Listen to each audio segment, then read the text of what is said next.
Boa tarde novamente, meu povo, minha pova. Vamos lá, mais uma aula. ET de Varginha. Pois é, galera. Vamos lá. O povo tá entrando, né? Tá faltando gente ainda aí. Esse povo deve estar comendo, deve estar lanchando. Vamos lá. Dar sequência ao nosso conteúdo lá, de terminar. Semana que vem, pessoal, aí nós temos a última aula, depois vem o recesso, né? Recesso. Acho que também vocês não estão aguentando mais, né, galera? Deixa eu fazer uma perguntinha aqui. Vocês receberam a devolutiva da nota da prova aberta?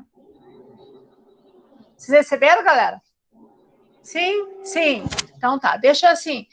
Quando eu fui corrigir, né? Que é muito legal ficar lendo uma coisa. Li tudo, tá? Todos. Deixa eu só falar uma coisa. Não deu para eu colocar muitas vezes exatamente qual o exercício que você acertou ou não, porque ali o sistema ele não aceita metade, né? Ele não aceita, tipo assim, tem alguém furando alguma coisa aqui perto de casa. Ele não aceita meio ponto, né? Então, eu não pude colocar essa pontuação dentro da sua prova e te devolver para você saber o que você acertou, o que você errou, tá? Mas no caso, galera, eu corrigi de cada aluno, fui fazendo assim, de cada aluno, questão por questão, rapidão, assim, eu fui lendo, fui corrigindo. E aí, o que eu observei? Em todas as duas turmas, até bom isso aqui para voltar corrigindo vocês, tá? De repente, por que alguns tiraram 4,5, 3,5, tá? Muita gente deixou incompleta a pergunta em relação à primeira, que eu perguntava quais são os fatores que favorecem a formação da vegetação. Muitas coisas parecidas também, não sei porquê, né? Algumas coisas assim, parece tipo Ctrl+C, Ctrl+V. Valeu de 0 a 6, Gabriel. E aí, muita gente colocou clima, umidade, chuva, né? Quando você está falando de clima, umidade, você está falando de umidade, chuva, você está falando do clima. Mas muita gente não colocou solo. Teve gente que colocou fatores, colocou os fatores climáticos, entendeu? Tipo altitude, latitude, continentalidade. Não é isso, são os fatores, o que favorece a formação de uma vegetação. Então, seriam os elementos climáticos e também o solo. Vocês esqueceram do solo, galera, a grande quantidade. Tá? Uma outra coisa que também teve muita gente que errou, muita gente não, mas vários, aquela que tinha a vegetação da araucária, que era a quinta questão, e eu perguntava para você citar uma característica da vegetação e do clima.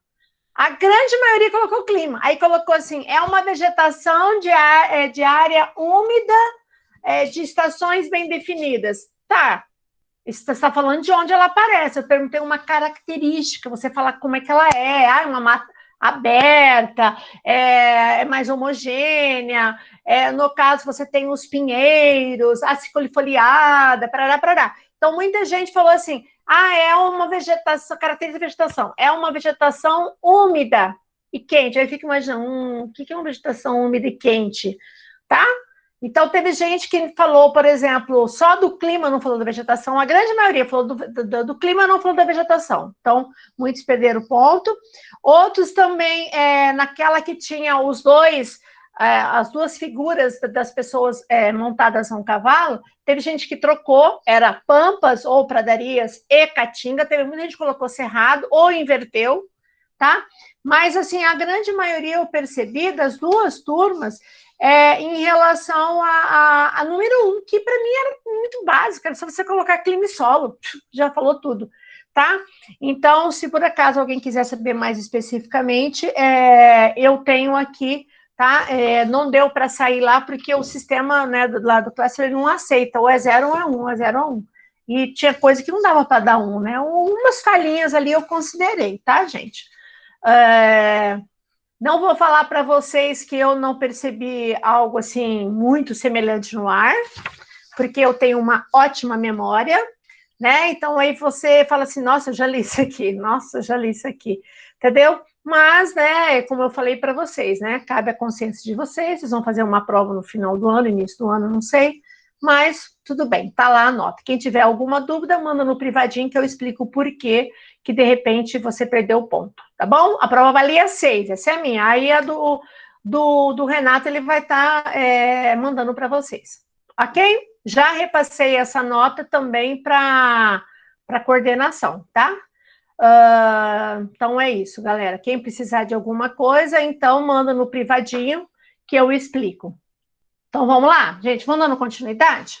Bom, olhando aqui agora que eu lembrei, eu confirmei realmente aqui, tá, pessoal, dentro dos países mais populosos, tá certo? China, Índia, Estados Unidos, Indonésia, Paquistão e Brasil. Aí a Nigéria passou o Bangladesh, eu confirmei, então houve uma inversão, né? E aí, quem vem em nono é a Rússia, né? Cara, a Rússia tem 140, como é que ela estaria depois do Japão, né? É Rússia, México e depois Japão, tá? O México passou o Japão com o México com 127 milhões de habitantes, ok? Bom, aí nós falamos o que é ser populoso, povoado, subpovoado e superpovoado, tá? E agora vamos entrar nessa parte aqui. Então vamos lá. Vamos lá. Bom, estrutura ocupacional, o que seria isso? Bom, vocês sabem que a população ela pode ser classificada por faixa etária, por gênero, tá? Por renda, por cor da pele e por estrutura ocupacional, aonde ela está ocupada, né? Se ela é ativa ou inativa. Aqui ele está levando em consideração a população que é economicamente ativa, população economicamente ativa, ou seja, aquelas pessoas que trabalham. Tá? Esse quadro aqui é o quadro que vocês têm no livro de vocês, tá? Eu fechei agora, tá no livro de vocês aí. E aí ele coloca a quantidade, né? Isso aqui é lógico, a quantidade de milhões vai depender da população absoluta, mas o que mais me interessa é esse percentual aqui, ó. Tá? Agropecuária seria setor primário, indústria secundário e serviços e comércio terciário, tá? E aí ele coloca os diversos países, alguns mais desenvolvidos e outros mais emergentes e outros mais pobres. O que a gente observa? Perceba, pessoal, que se você pega, por exemplo, tanto o Reino Unido, como Estados Unidos, como a Alemanha, como o Japão, que são 3 países industrializados, altamente industrializados, perceba que a maior parte da população ativa não está no setor secundário. Olha lá onde que predomina, predominam todos os 4, predominam no setor, no caso, terciário, comércio e serviço. Ora, mas por que não, né? Ora, esses países aqui, apesar deles serem altamente industrializados, eles têm uma indústria moderna e muito automatizada. Então, automaticamente, você vai ter muito robô ali, né? E cada vez você vai ter menos mão de obra humana. E aí, o que acontece? O cara não tem emprego no campo. Perceba que no campo, gente, dá uma olhada, é mínimo de trabalho no campo. Olha só, no Reino Unido, 1,3% está no setor da agropecuária. Fora que são países que não têm, tirando os Estados Unidos, né? Mas, tipo, Reino Unido não tem uma forte atividade agrícola. Mas os Estados Unidos, por exemplo, é um dos maiores produtores mundiais de alimento, né, e de matéria-prima, certo? Um dos grandes exportadores aí, né, de diversos produtos, elevadíssima produtividade, olha lá, em torno que menos de 2% da população ativa norte-americana está no setor primário. E aí você tem 81% dos Estados Unidos, a população, trabalhando no setor terciário. E aí você sabe que são países altamente industrializados, como Estados Unidos, como uma Alemanha, como um Japão, e aí a gente vê que seria o segundo lugar com o uso de mão de obra, né? Por quê? Porque são extremamente automatizados. Então, não é porque um país ele é bastante industrializado que eu vou ter um elevado número de população ativa nesse setor, ok? Bom, aí você pega países, que também são predominantemente terciários. Eu tenho a Arábia Saudita, né? E eu tenho a Arábia Saudita seria principalmente comércio e serviço, né? A parte ligada ao petróleo, e eu tenho o Brasil, né? Com a faixa aqui, com o dado que ele colocou aqui, que é de 2019, 71% da população ativa brasileira, olha só, está no setor terciário. Tá? E aí você tem quase que um equilíbrio, né, entre primário e secundário, certo? O que a gente observa? Que o Brasil tem 71% da população no setor terciário e o Japão é quase a mesma coisa do Brasil, né? Qual é a diferença? É que no Brasil, o nosso setor terciário, ele está o que nós chamamos de hipertrofiado. O que é um setor terciário hipertrofiado? Você tem muita gente trabalhando neste setor, mas grande parte dessa mão de obra é desqualificada, né? Então, o setor, ele incha, ele fica inchado, que a gente chama de inchaço terciário, tá? Você tem muita gente, em número de pessoas trabalhando, só que muitas vezes são, no caso, seriam mão de obras não qualificadas, então o setor incha, mas não se desenvolve. Diferente do que acontece em grande parte dos Estados Unidos, né? Tem 81% de população no setor terciário, mas não é um setor hipertrofiado, né? Porque grande parte das pessoas que trabalham nesse setor tem uma certa qualificação. Ah, como é que eu percebo se um país, como no caso o Brasil, o setor terciário ele é hipertrofiado? É só você andar nas cidades e você ver uma grande quantidade de pessoas fazendo várias atividades como subemprego, né? É lógico que no momento de uma crise e de um problema como nós temos hoje, numa pandemia, a coisa aumentou o número de pessoas vendendo de tudo, né, para sobrevivência. Mas tirando esse momento, a gente percebe que no Brasil tem sempre um aumento de pessoas que vendem. Ah, vende cigarro no lugar, vende bala no ponto de ônibus, nos grandes centros, como em São Paulo, o cara que vende um monte de coisa dentro do metrô. Isso é subemprego. Isso quer dizer que as pessoas não se encaixaram nessas atividades e, para sobreviver, ela entra no subemprego, tá? Então, incha o setor, mas não desenvolve. O que a gente observa? Perceba que a China, que é o segundo maior PIB do mundo, dá uma olhada como existe um certo equilíbrio, né? Até mesmo porque tudo praticamente dentro da China é muito controlado, né? E basicamente a gente não tem esses setores aqui, principalmente de serviço, tão explodido na China, porque até alguns poucos anos atrás a China era predominantemente rural, né? Até mesmo porque o governo tentou segurar de diversas maneiras a população no campo, tá? Automaticamente, pessoal, você acaba ainda não tendo muita gente em comércio e serviço, mas perceba que tem um certo equilíbrio, isso não é por acaso, né? Existe um certo controle do próprio governo. Aí você pega, por exemplo, dá uma olhada, a Índia e a África do Sul são países emergentes, né? Brasil, China, Índia, África do Sul, mas a Rússia faz parte do BRICS. Perceba que você pega, por exemplo, a Índia, ó, 49%, cara, a grande maioria da população está no setor primário. Aí você fala, gente, mas como não é um país emergente? Olha como é diferente a distribuição de população ativa, tá? E a África do Sul, pelo contrário, né? A África do Sul, poucos e a grande maioria, até mesmo porque a África do Sul, dentro da agropecuária, não é uma atividade tão marcante, né? Tem vários problemas climáticos, e na África do Sul é muito marcante mais a extração mineral. E essa extração mineral, ela acaba entrando muitas vezes na indústria extrativista, né? Então, ela entra mais no outro setor. O que a gente observa? Que países mais pobres, no caso como Uganda, né, um país africano, olha lá, 40% da população está no setor primário. O que pode, de maneira geral, representar? Quando você coloca um grande número de pessoas ainda trabalhando no setor primário, é um indicador que a tecnologia não chegou com tudo no campo, é um indicador de um certo atraso econômico, tá? A Índia é um pouco meio de uma fora de exceção, mas tem áreas altamente industrializadas, vocês sabem disso, mas a gente tem grandes bolsões de pobreza na Índia, né? Que ainda tem muita gente que faz aquelas atividades primárias, tá? Então, essa estrutura ocupacional, só de você olhar o percentual, mesmo que eu não tivesse escrito 100% de todos os países, você teria uma ideia de onde é. Então, país rico, país primeiro mundo, de cara você vai ver esse grande destaque aqui, ó, dentro de serviços e uma baixíssima a população ativa no setor primário. Os que estão em transição, a gente tem um certo equilíbrio. E aqueles que são mais pobres, você vai ter um elevado número ainda no setor primário e menor nos outros setores. Ok? Bom, tudo bem, gente? Estão aí? Estão aí? Tranquilo, prof. Ah, não caiu não, né? Então tá. IDH. Então vamos lá, gente. Coisa que cai muito, eu vou pedir uma atenção de vocês aqui.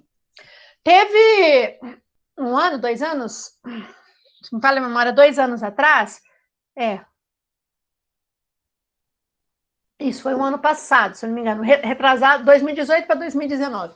Teve uma questão que caiu na UFGD e teve gente que perdeu, eu me lembro do cursinho, teve gente que perdeu a vaga para medicina, tá? Por causa, tipo, de uma, duas questões.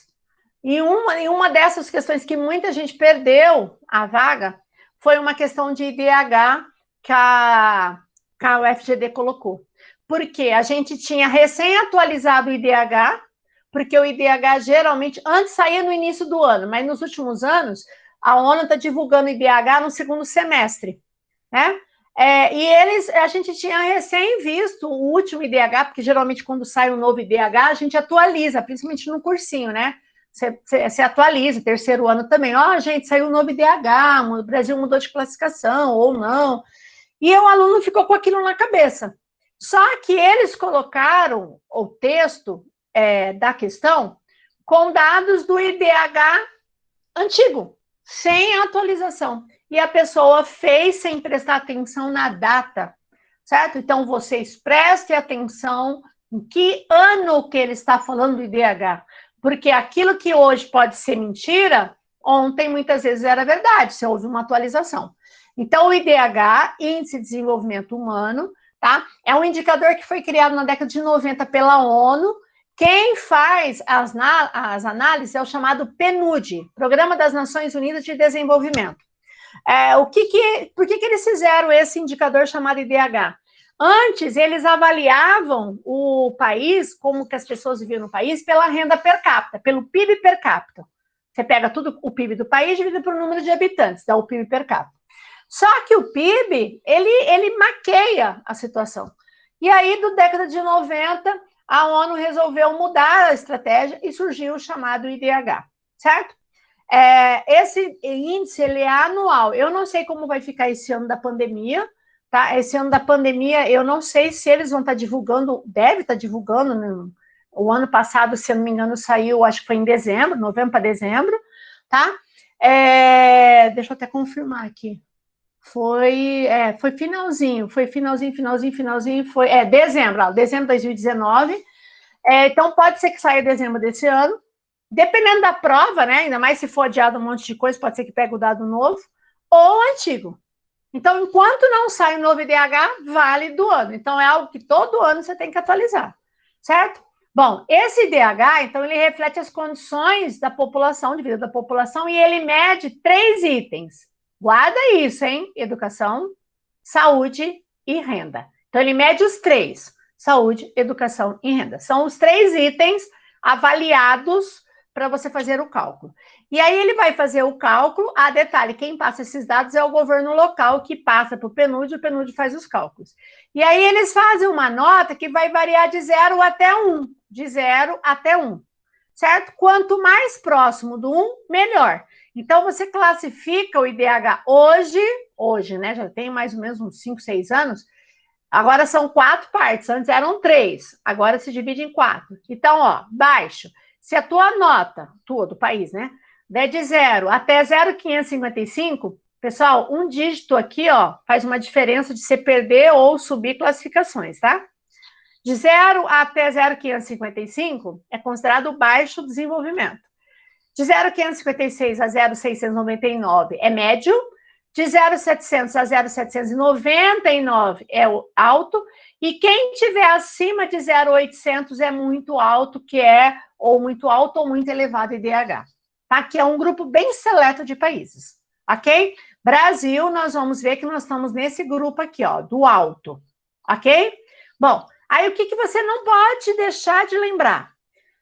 Se eu vou medir educação, saúde e renda, eu tenho que usar um indicador para medir isso. Ora, quais são os indicadores utilizados para medir como está a saúde, a educação e a renda da população daquele país? O único que não mudou, sempre foi assim, continua sendo o mesmo, é a saúde. O indicador usado para a saúde é a expectativa de vida. Não é mortalidade? Não, não é mortalidade, é expectativa de vida. É lógico que a mortalidade está dentro da expectativa. Se eu tenho uma expectativa de vida alta, a mortalidade vai ser baixa e vice-versa, ok? Então, é o único que não mudou. O que teve mudança nos últimos anos, né? Eu não me recordo exatamente o ano, mas acho que já tem mais ou menos uns 6 anos, mais ou menos, Mudaram os indicadores da educação e da renda. Por quê? Porque alguns países, top de linha lá, né, os top 5, não estava tendo variação, porque para eles educação, nossa, nível de alfabetização, todo mundo praticamente alfabetizado, né? Ou, por exemplo, renda, nossa, PIB per capita, camuflava a coisa. Aí a ONU mudou o indicador para cada um deles. Então, a educação hoje, o que se mede? A educação se considera, preste atenção, os anos médios de estudo da população adulta. Para quê? Quem é esse adulto? Para o IDH, esse adulto é aquele que tiver mais, ele tem mais de 26 anos. Por que mais de 26? Você não falou que adulto é até 20, não sei o quê. Gente, por que mais de 26? Porque para o IDH ou para o PNUD, 26 anos é a idade média no mundo que um jovem sai do ensino regular, tá? Que é o que vocês estão. Aí dá tempo de você entrar numa universidade, porque geralmente se sai numa média de 17 a 18 anos, que é a média de idade de vocês, certo? Aí dá um tempo de você entrar numa universidade e você concluir, porque a média de anos de uma universidade geralmente é em torno de 4 anos, 5 anos, né? Então, 26 anos, de maneira geral, deu tempo já para você concluir uma graduação. No mundo, é a média do mundo. Então, ele considera quantos anos de estudo tem uma pessoa acima de 26 anos. Então, imagina, uma pessoa que já, no caso eu, né? Ele vai contar quantos anos eu tive de educação básica, quantos anos eu fiz a faculdade, aí ele vai somar, eu fiz uma pós-graduação, eu fiz um mestrado, eu fiz não sei o quê, vai contando, certo? E junto com o adulto, entra aqui, os anos esperados de escolaridade. Quem que é esse ano esperado de escolaridade? São vocês. Vocês estão no último ano, que é o esperado de escolaridade, que é a educação básica. Vocês sabem me dizer, no Brasil, quantos anos que é o mínimo teoricamente necessário, que é esperado de escolaridade no Brasil? Vai, povo. Quantos anos é a escolaridade básica no Brasil? Até a quinta série? Não. Vocês estão no ensino básico. Vocês estão no último ano do ensino básico. 15. Quase, menos. É 12? 12, são 12 anos. São 12 anos. Como assim 12? Você conta 9 anos, 5 do Fundamental 1, né? Que a quinta série agora é uma antiga quarta série, né? Então, você entra no primeiro aninho, que é a alfabetização, que antigamente era do Jardim 3, prézinho, sei lá como que era na época de vocês, porque mudou muita nomenclatura. Então, você entra do primeiro ao quinto, é o Fundamental 1. Aí você tem o Fundamental 2, que é o sexto, sétimo, oitavo e nono ano. Já são 9. Aí você tem mais 3 anos de ensino médio, primeiro, segundo e terceiro ano. Então, ao todo, são 12 anos. O que significa? Que, teoricamente, todo brasileiro deveria ter, no mínimo, 12 anos de estudo, de escolaridade. Entenderam? Ou seja, todo mundo, teoricamente, tinha que ter terminado pelo menos o terceiro ano do ensino médio. Vocês sabem qual é a média brasileira? Gente, a média brasileira é em torno de menos de 8 anos. Significa que grande parte da população brasileira não concluiu nem o ensino fundamental 2. Certo? Imagina o cara entrar numa universidade, então, por isso que eles nem colocam, porque aí ele entra no outro grupo. Então, ele pega quantos anos de estudo tem o adulto, que aí já entrou uma graduação, e quantos anos esperado. Vai me dar a nota de educação. E a renda, ele considera a chamada Renda Nacional Bruta Per Capita, era o RNB, que conta o quê? Pega o PIB per capita, o PIB do país dividido pelo número de habitantes, e entra nessa renda todo o dinheiro que vem de fora, que entra no país para essa pessoa. Por exemplo, não sei se tem alguns casos aí na sala. Vamos supor que você tem os teus pais, por exemplo, o teu pai mora e, por exemplo, está trabalhando lá no Japão. Nós temos muitos orientais aí, não sei se tem algum caso. Mora lá no Japão, né? E aí todo mês ele manda um dinheiro para a família. Esse dinheiro, ele entra na renda nacional bruta, ele entra na renda da família. Ou se não, eu tenho alguém que mora lá nos Estados Unidos e manda mensalmente o dinheiro. Antes não era computado, hoje é computado, porque tem vários lugares que esse dinheiro que vem de fora compõe muito a renda da população. Então, soma tudo e faz a renda. Pega os três, faz uma série de cálculo e sai uma nota de 0 a 1. E aí vem as notas, vem as classificações, tá? Aqui, galera, deixa eu colocar aqui para vocês, ó. O último IDH foram 189 países analisados na ONU, tá? Quem faz aqui, ó, é o PNUD, Programa das Nações Unidas de Desenvolvimento. O último país foi o Níger, né, o país da África. Olha o IDH do Níger, depois eu volto no Brasil, tá? 0,377, galera, 0,377, muito abaixo do 0,500, que é o médio. E aí você tem a bendita Noruega, cara, acho que é quarto ou quinto ano que ninguém tira ela da ponta, né?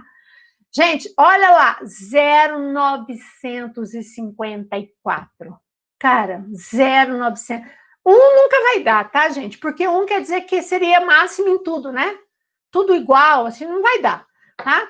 E aí você tem, ó, primeiro Noruega, isso é IDH 2019, tá vendo? Ó, presta bem atenção. Presta atenção. Tá vendo? Foi divulgado, né? Isso aqui, eu peguei esses dados aqui do G1, ó. Que droga, tá travando aqui o mouse. Ó, foi divulgado em dezembro de 2019, mas ele retrata que ano, galera? Ele retrata o ano de 2018. Então, presta atenção no que ele está dizendo, certo? Então, o IDH do ano de 2017 vai ser indicado agora no IDH 2020. O IDH 2021 vai representar como que foi esse ano, e assim por diante. Que eu acho que 2021 vai dar um baque tremendo no IDH. Estou muito curiosa para saber, porque toda essa questão de saúde, de renda, entendeu? Expectativa de vida, isso com certeza essa pandemia vai influenciar. Então, esses dados que a gente fala IDH 2019 não é referente ao ano passado, é referente ao ano 2018, e assim por diante. Então, você tem, ó, primeiro Noruega, segundo tem a Suíça, terceiro Irlanda. Gente, dá uma olhada, não são potências econômicas. Perceba que nem os Estados Unidos, perdão, nem os Estados Unidos está aqui, ó, entre os 6 primeiros. Eu não me lembro exatamente agora, de cabeça, não lembro se ele é o 8º, 10º, alguma coisa assim. Aí tá entre os 10 primeiros. Mas não está, tá vendo, ó, cadê aqui? Alemanha e Hong Kong, ó, cuidado, aqui ele analisou Hong Kong separado, ó, dá uma olhada. Hong Kong, 0,939. Olha a China, sem Hong Kong, 0,758. Certo? Para você ter uma ideia das diferenças, né? Então, aqui você tem, no caso, os principais, os primeiros, que é o classificado como muito alto, é o top, e aqui são os mais baixos, ok? Deixa eu ver um negocinho aqui. Tá. Aí eu vou voltar aqui no caso Brasil, depois eu volto naquele outro. Bom, de todo aquele número aqui, ó, de 189 países, o Brasil, olha a nossa colocação, cara, há muito tempo que a gente não sai desses 77, 75, 78, 79, 76, não sai disso, certo? Vários países, inclusive Chile, Uruguai, Argentina, tem o IDH muitas vezes melhor do que o nosso, eles estão em média de 30 posições à nossa frente. Aí você fala, nossa, quer dizer que eles têm uma economia mais forte? Não. Mas eles têm um nível educacional melhor, de maneira geral, expectativa de vida boa, certo? A renda, eles analisam a renda como um todo, né? Então, o Brasil, a colocação 79 e nosso IDH 0,761. Então, olha só, foi divulgado em 2019, referente aos dados de 2018. Então, dá uma olhadinha aqui no IDH, de 1990, quando começou a ser criado, ó, bem ou mal, a gente só está subindo. Só que desde que a gente chegou aqui, ó,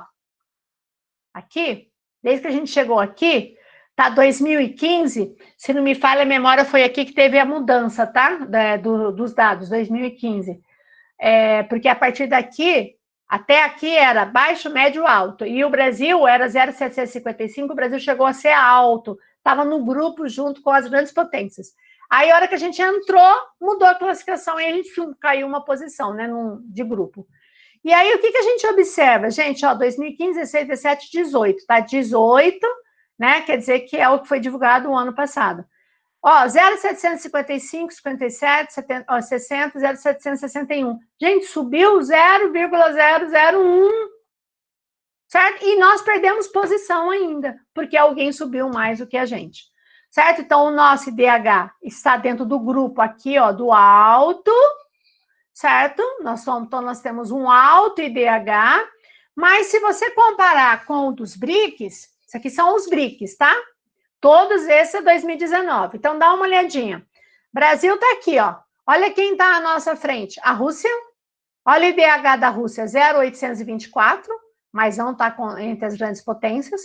Aí nós perdemos apenas para a Rússia, porque ó, olha a China, que é o segundo maior PIB do mundo. Olha lá, 0,758. Olha a posição. 6 posições atrás do Brasil. Você fala, cara, mas por quê? Você tem que pensar que não a China, todo mundo imagina que a China, nossa, a China. Não é toda a população chinesa que tem acesso a tudo isso, ok? E aí, olha a África do Sul. Olha só, 0,705, né? E a Índia, pessoal, 0,647. Se você pegar aqui, ó, ela tá quase daqui a pouco despencando aqui, né, para médio. Olha só, a Índia, pessoal, 0,647. Então, dentro do BRICS, o Brasil tem o segundo melhor IDH entre o BRICS. Mas se eu pegasse, eu não coloquei aqui porque não daria tempo, se eu pegasse a América do Sul, tá? Com certeza a gente teria o IDH, no caso da Argentina, do Chile e do Uruguai, na frente do Brasil. Bom, e aqui também foi feita uma coisa interessante, que é o PNUD IDH, né, do ano passado, por gênero. Aqui, a gente está usando muito gênero, e não mais sexo, né? E aí ele colocou como que é o IDH entre mulheres e homens. Então, perceba que o IDH masculino, olha só, ele é maior do que o feminino. Olha lá, a média do masculino fica na média brasileira. E a do feminino fica abaixo da média brasileira. Certo? Aí você fala, nossa, quer dizer que a qualidade de vida do homem é melhor do que a mulher? Não é bem assim. Na verdade, olha só, olha a esperança de vida. A mulher, ó, 79, o homem 72. Ou seja, o homem vai morrer mais cedo. Tá? Peraí, né? Desculpa aí, né, meninos? Média de anos de estudo. Gente, olha a média de anos de estudo da mulher, que é mais 8,1 anos. Lembra que quantos anos é a educação básica, que o mínimo deveria ter? 12 anos. Que tem a média de 8, certo? É como se não tivesse a média brasileira concluído o Fundamental 2, tá? E aqui, no caso, ó, 7,6 do homem. Então, a mulher, ela ganha tanto na saúde como na educação, mas ela perde e feio aonde? Na renda.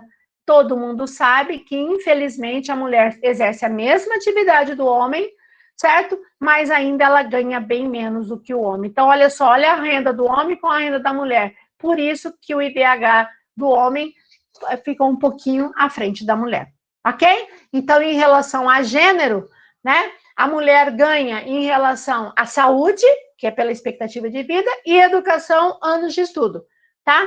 E perde, no geral, por causa da renda, que é uma diferença bem grande. Tranquilo? Tá. Antes de eu falar da teoria, que eu tenho que falar isso hoje, nossa, já desse horário, me pediram para falar o índice de Gini, tá? Não me recordo quem falou agora, me desculpe. Ó, índice de Gini. O que é esse índice chamado índice de Gini? Né? Na verdade, é o sobrenome de um matemático italiano. Ele criou esse indicador que mede a desigualdade de renda. Então, olha bem aqui. O índice de Gini, ele vai de 0 até 1. Igual o quê? Igual o IDH. Porém, o IDH, quanto mais próximo do 1, melhor. O índice de Gini é o contrário. Você tem que estar próximo do 0. Quer dizer que quanto mais próximo do 0, a renda é mais bem distribuída naquele país, ok? Aí eu tenho aqui para vocês, segundo, né, os países da OCDE, né, que é a Organização de Desenvolvimento Econômico, que são os países mais ricos, a média deles é de 0... Desculpa, tá aqui. Deixa eu arrumar aqui. Ô, senhor. Ó, é 0... Tá, vamos lá. 32, tá, galera? 0,32, quem quiser marcar aí, ó. Então, a média do caso dos países mais desenvolvidos, o índice de Gini, é 0,32. Gente, não vai ter ninguém com 0 e ninguém com 1, tá? Porque é o extremo, né? 0 seria todo mundo ter uma renda igual. Não vai ter. Então, essa é a média. E a do Brasil, tá? Que é o último dado que eu tenho, é 0,533. O que acontece? O Brasil está bem no meio, né? 0,53 ou 533. O Brasil está bem no meio aqui, ó, dessa nota aqui, ó. Tá? Então, o Brasil, segundo dados do PNUD, eu até peguei aqui para vocês, que saiu, o Brasil é o 7º país em 2019 de maior desigualdade no mundo. Nós ficamos atrás de países africanos. Os mais desiguais são países africanos. E o Brasil é o 7º país do mundo em maior desigualdade de renda no Brasil. Que a gente sabe, é uma minoria que controla a maior parte da renda do país. Ok, gente? Alguma dúvida, povo? Vocês estão aí?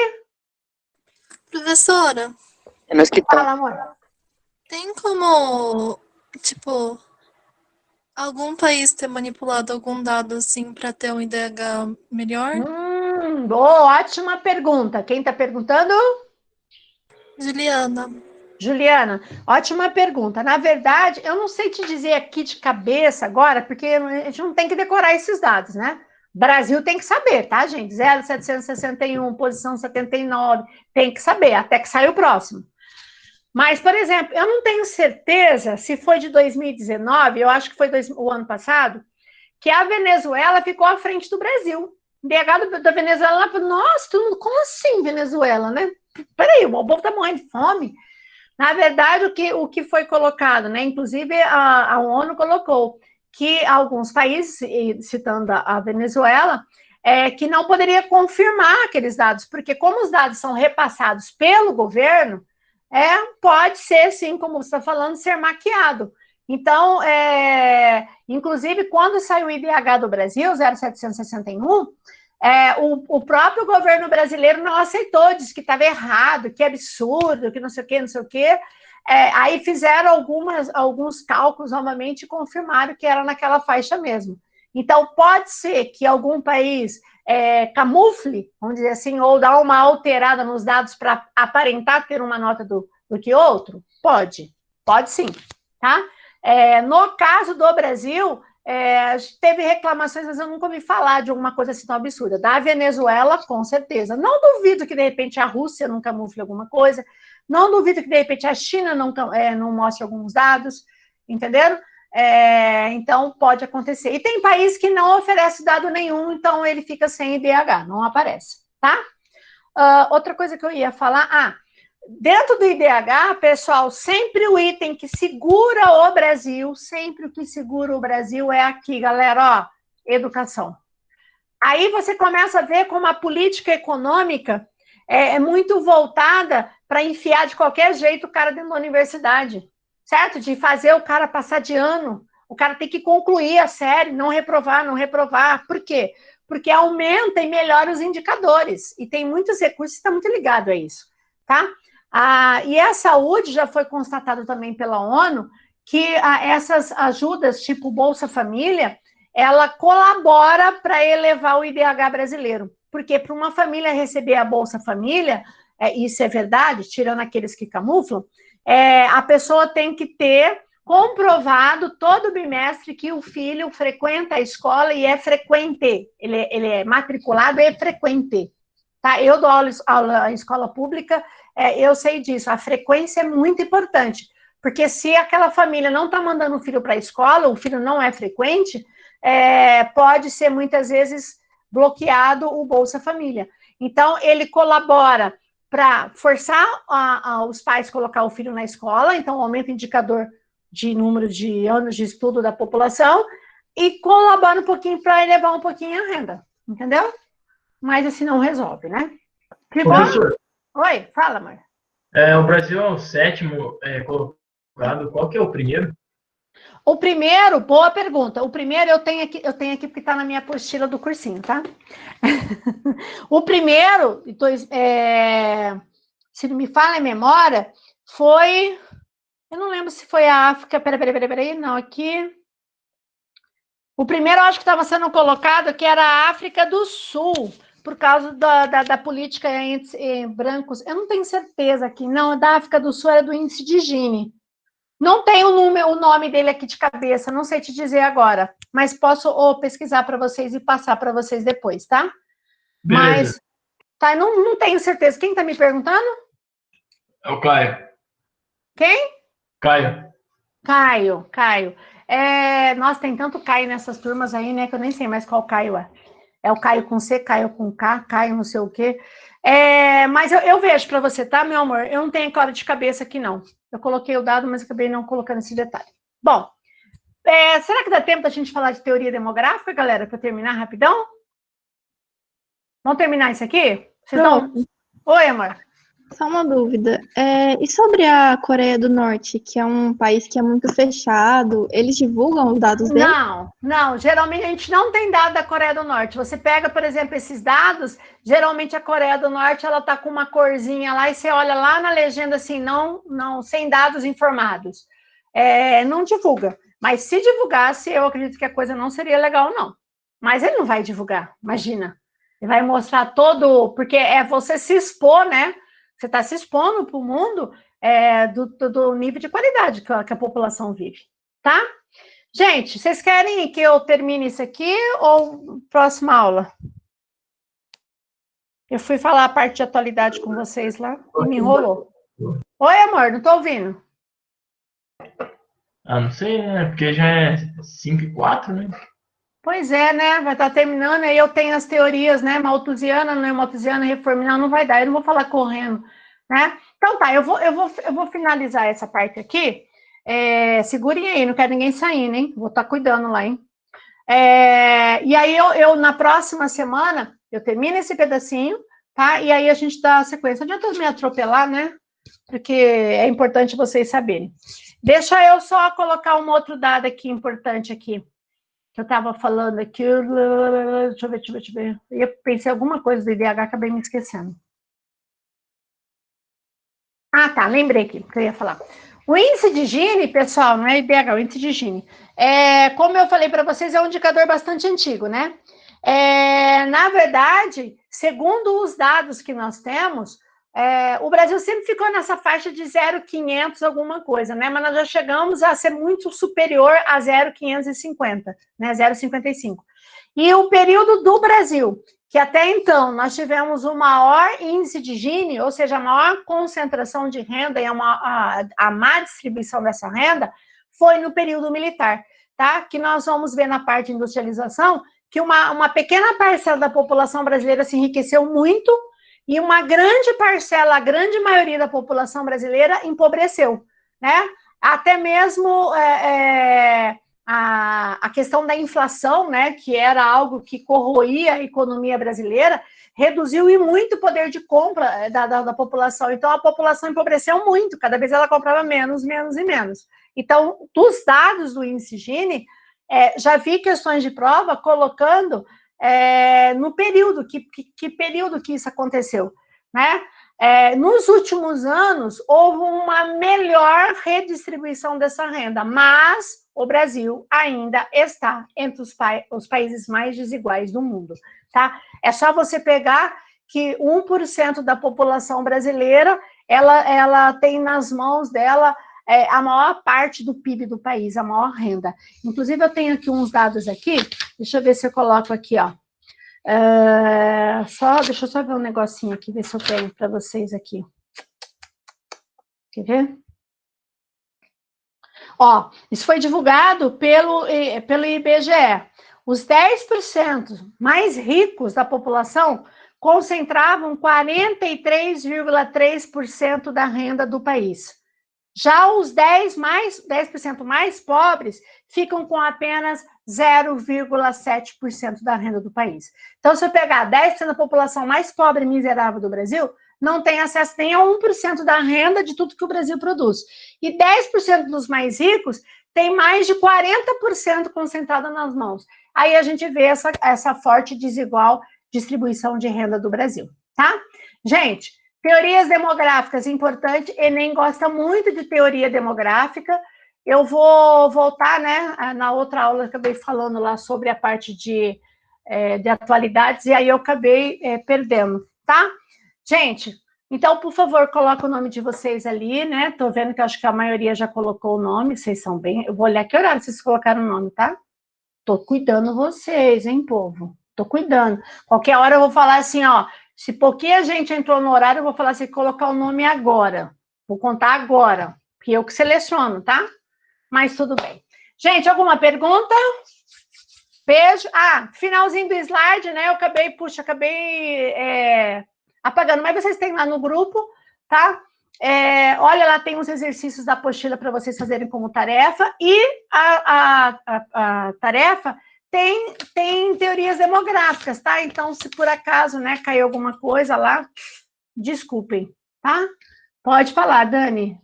Vi um dado que o lucro das 10 pessoas mais ricas pagariam 7 vezes a pobreza. Pois é, eu não sei te dizer aonde você viu, né? Um dado que dos 10 pessoas mais ricas do Brasil pagariam 7 vezes a pobreza do Brasil. Olha, eu não sei te dizer se é exatamente essa proporção, mas eu acredito que sim. Gente, tem muita gente que dinheiro não é problema, inclusive nessa época de pandemia.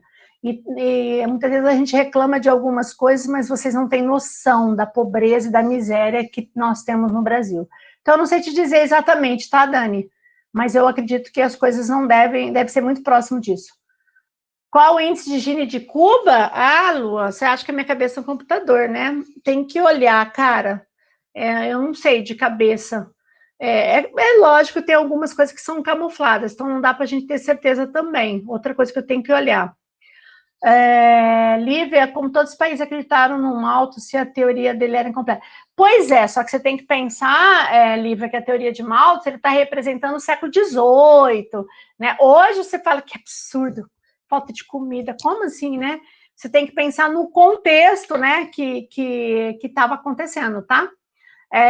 Então, naquele momento, justificava, né? Até mesmo porque ele era pastor, né? Então, ele tinha uma influência religiosa muito grande, tá? Isso é importante a gente falar. Ele não era só economista, ele era também pastor, tá? Mais alguma pergunta? Mais alguma pergunta? Então, tá. Colocaram o nome ali. Então, tá, gente, eu vou estar encerrando aqui a nossa gravação, tá? Qualquer pergunta, amanhã eu tô no plantão. E aí eu passo para vocês, tá, gente? Beijo, gente. Faça a tarefa, descanse. Agora, né? Chega um pouco por hoje, né? Todo mundo merece um descanso, ok? Um beijo, gente. A gente se vê na próxima aula, tá? Tchau, tchau.